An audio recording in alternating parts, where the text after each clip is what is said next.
We love our bosses in Elden Ring, and today I will rank them based on my opinions. I will rank bosses separate even though they might be in the same fight. Okay, let's go. D tier. I hate these bosses with a passion. Elden Ring's absolute worst garbage of a boss is Foreskin Duo. I fucking hate this boss. There is so much bullshit that goes into this fight. First of all, I hate how that their attacks can overlap, because it basically always means that you will be caught in a blender of bullshit and die. This boss is so lazy and literally feels like it was made in an hour, because there had to be a boss there. Elden Ring's other garbage D tier boss is the Beast Clergyman. I hate this guy with a passion. His moveset is insanely annoying, openings for the players feel too short, and even then half of your hits will miss because he's hunched over like an old hag. It makes sense that the window to attack the boss is small, especially here when you only have to exhaust half of his health bar. But my fucking god, is this boss spammy. And by that I mean there is not a single fucking moment when this guy isn't attacking. The only reason I don't quit every playthrough when I get to this point of the game is that his second phase is on another level of enjoyment. C tier. None of these bosses are bad, but I honestly just am not a fan. I don't like Margit the Fell Omen. I very much like basically everything about him other than the boss fight itself. His fight would be way better if they just toned down the awkward delays into regular attacks and got rid of his dagger spam. Loretta, Knight of the Halig Tree, is up next. This boss is right at the edge of being a mini-boss. I think this boss is fine, it's not that good, and none of her attacks feel that special. Plus she has an annoying problem that some other bosses have in this game, and that is that she keeps jumping away from you. I know this game is trying to tell me that I get no bitches, but this is taking it to the extreme. She is also lacking a unique boss OST. Another boss in C tier is the Fire Giant. This boss is not fun to fight. In fact, it's really annoying because his legs keep moving. Second phase is even worse when you're given even less time to hit his weak points, or do what everyone else keeps doing, which is just run around him with your horse and slapping his legs again. I do very much like the second phase transition. Him sacrificing his legs to open up an eye on his chest is kinda fucked up. One last boss in C tier is Elden Beast. Best way to describe this cosmic slug is that it's annoying. A lot of its attacks are annoying to deal with. For example, Elden Stars is just a fucked up way of torture. It will also not stop running away. The only thing I want to do to this Eldritch slug is to beat it to death, but like I just said, it won't stop running away. This boss is such a weird thing to put at the end of the game. B tier. The most average bosses in Elden Ring, although average in this game is pretty good. Godskin Fatass is the first in B tier. The fight with him is pretty cool. I like when he turns into a glorified football only to run over you. The OST also slaps real hard. The fight is cool and all, but he is not on the same level as some of this game's more memorable fights. Basically all what I just said applies to the Godskin string pole. His basic attacks are just, well, basic. I do like his worm mode, so that's kinda nice. One thing with this guy on Fatass is the annoying input reading. I honestly don't understand why it's a thing. I don't think input reading should have a place in this game. Next up in B tier is Lich Dragon Fortisax. The fight looks cooler than it actually is, and well, I'm a sucker for all things cool, and Fortisax has a lot of that. I especially love the lightning glaive spin attack where he flies into the air. What Fortisax doesn't have though is a fun fight. He punishes you for going under him, which is basically the only fun strategy because his head is always flailing about and basically impossible to hit. Cool factor and especially his music is what I love about this guy. Another dragon in B tier is Dragon Lord Placidusax or whatever. I like his first phase, it's pretty fun, but he kinda has too much health. This health problem is even worse when he starts teleporting and gives you less time to slap him. One of my favorite moments in this fight is when he does a Putin moment and just pulls out a nuclear warhead out of his asshole. Next up is Astel.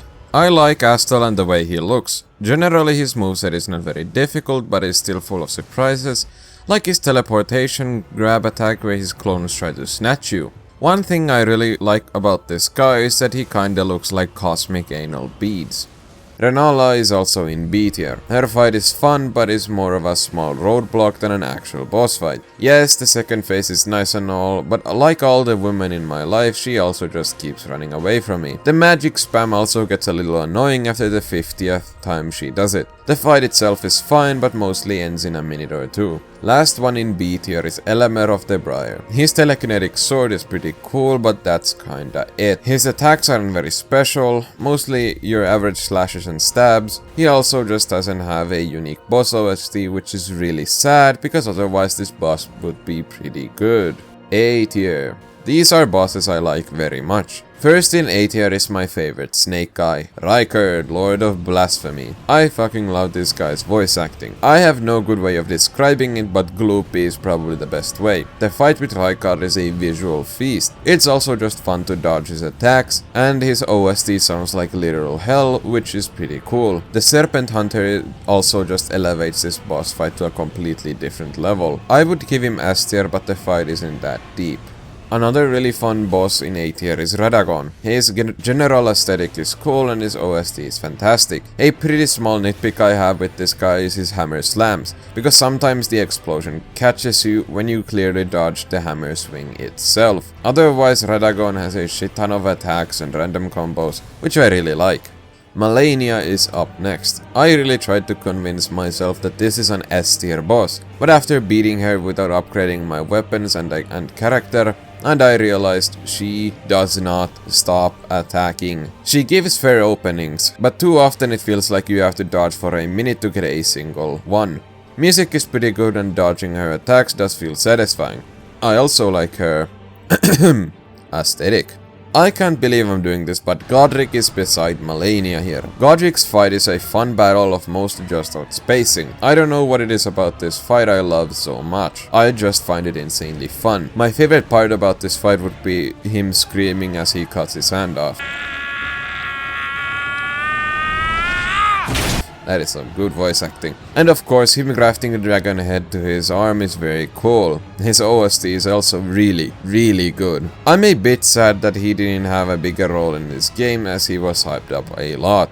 Last one in A tier is Godfrey. Godfrey's fight is surprisingly unexceptional. He's kind of like a Crucible Knight without being a fucking Crucible Knight. I think the best part about this boss is how easily you can get into a flow state when fighting him. Music is also one of my favorites. Horalu isn't as fun as fighting Godfrey, but is still really fun. S tier. These bosses are the reason why I replay this game. First one in S tier is Radahn. I fucking love this fight. The whole festival part is especially awesome, but it's not like summoning 100 guys is necessary to kill him, because soloing him is also really fun. I do love how him riding his comically small horse is written in the lore of the game, and one thing I do find slightly annoying about this fight is the run up to him. It's cool the first few times, but after the 20th attempt it gets old. Here comes Queen Marika's dog to two-shot you. Okay, but seriously, that's by the reason why I like this boss, that being Malekith the Black Blade. Every time he swings his sword is something you have to take really seriously, because he does so much fucking damage. His moveset is also something that feels very fair, unlike his other phase, because you're given a fair amount of time to slap the rune of death out of him. Mohg, Lord of Blood, is up next, and I can't describe how much fun it is to fight this man. Mohg is like a cracked up religious fanatic who decided that spraying flaming hot blood was his thing. I mean, it is. I dislike that he was reused as a boss in the sewer level because it was really unnecessary. All of his attacks are delayed attacks, and as much as I hate delayed attacks, I actually love them here, because they give this boss a unique feel. So basically what I'm trying to say is that delayed attacks are fine when that's the whole boss. The OST also sounds like flaming blood, so props to the composer for perfectly capturing that. And my favorite boss fight in Elden Ring is Morgott. Morgott is a fantastic boss overall. I don't understand why I love this fight so much. There's just something about dodging his attacks that I find insanely fun. And him puking on the floor is somehow the coolest thing he could do. Overall, everything about this boss is something I love, even though it kinda looks like there's mushroom growing on his forehead. And that's that. Like and subscribe so that I don't have to get a real job. Goodbye.